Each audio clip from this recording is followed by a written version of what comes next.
welcome back to our channel. Ruth here, and in today's video, I'd like to share with you how successful people plan their week. And there are 5 things that we need to look out for.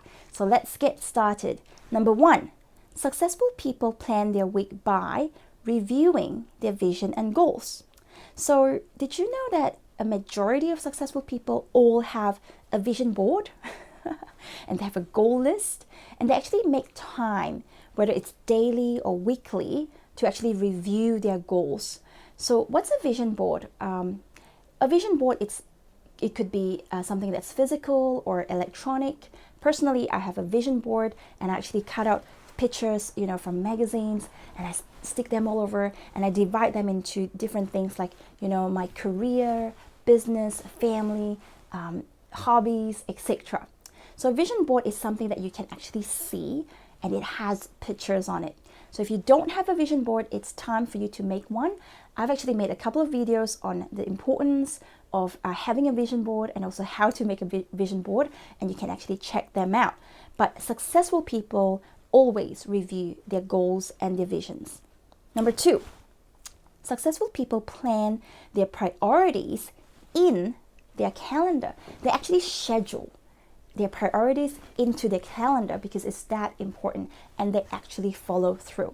The thing is, if what you want to do and you think, this is a really important task, and you didn't actually schedule it into your calendar, things will pop up. What kind of things? Well, it could be a friend asking you to go out for a coffee. It could be a family member who needs you to move furniture for them. It could be notifications on your phone, like Instagram, or the YouTuber that you subscribe to has posted the latest YouTube video. There's so many distractions out there today. There's so many apps, that we've downloaded, and they're fantastic. But every 30 seconds or so, there'll be this bing.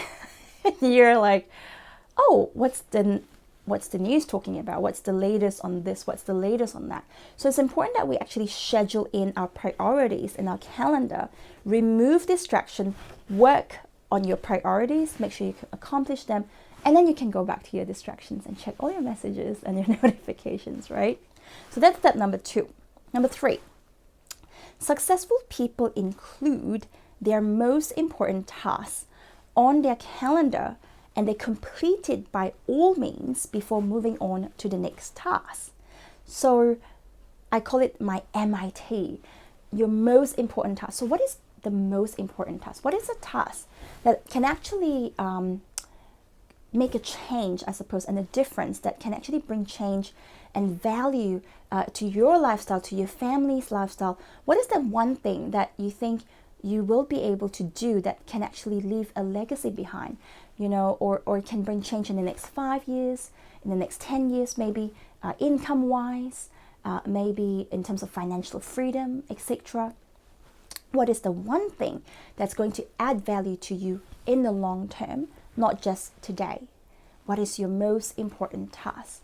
And make sure you schedule that most important task into your calendar, and make sure you follow through.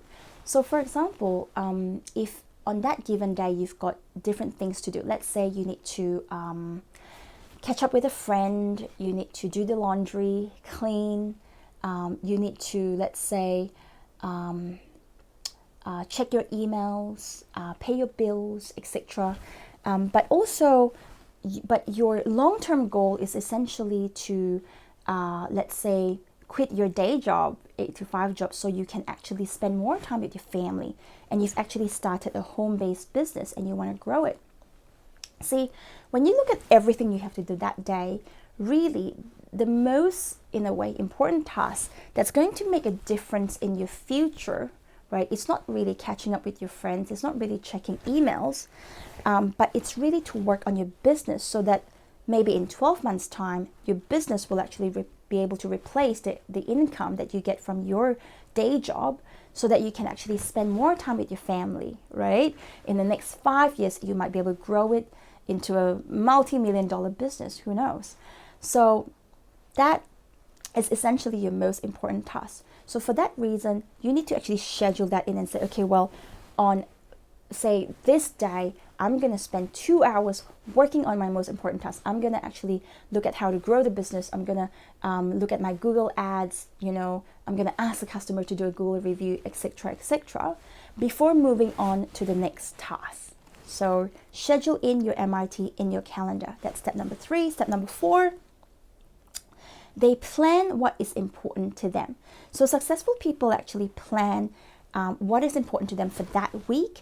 And usually it's actually about investing in themselves and their family. You see, it's really important that we work on our business, etc. But it's also important that we really focus on what really, really matters to us as well. Because if you don't sleep, if you don't eat well, if you don't exercise, and you don't spend time with your family, by the time you earn all the money, right, you might be sick. You might have to get on medications. Your family might say goodbye to you because you never spend any time with them.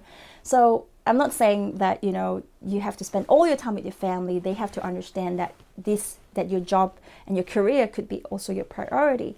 But they plan their week. So they might say, well, once a week, I'm going to take my family out on a Sunday night, and I'm not going to answer any phone calls. I'm not going to be distracted by emails. That 2 hours is set and dedicated for my spouse and the kids and nothing else, right? So successful people plan their week, and they plan what's most important to them, and they incorporate that into their week, including rest time. And finally, successful people review their plan. So on a weekly basis, they will actually look at what's effective and how they can actually improve. So, for example, if at the moment you have, let's say, a business and you've got employees, and that particular week, let's say there's been a few issues at the workplace, or there's been a few customer complaints, review and go, well, where did we miss it? Is it even our fault, or is it one of those ad hoc situations where it's completely not your fault and the customer is just, a little bit funny? Look at what's effective and then improve on that, and then look at what's not working, and perhaps come up with a new system to actually improve the operation so you can increase your profit, can reduce your costs, etc. So those are the 5 things that successful people incorporate on how whilst planning their week. So I hope you enjoyed this video, and would you be so kind before the end of this video to hit the like and subscribe button so we can keep you motivated. And you know what? That's going to mean the world to me. And I hope to see you next time. Bye.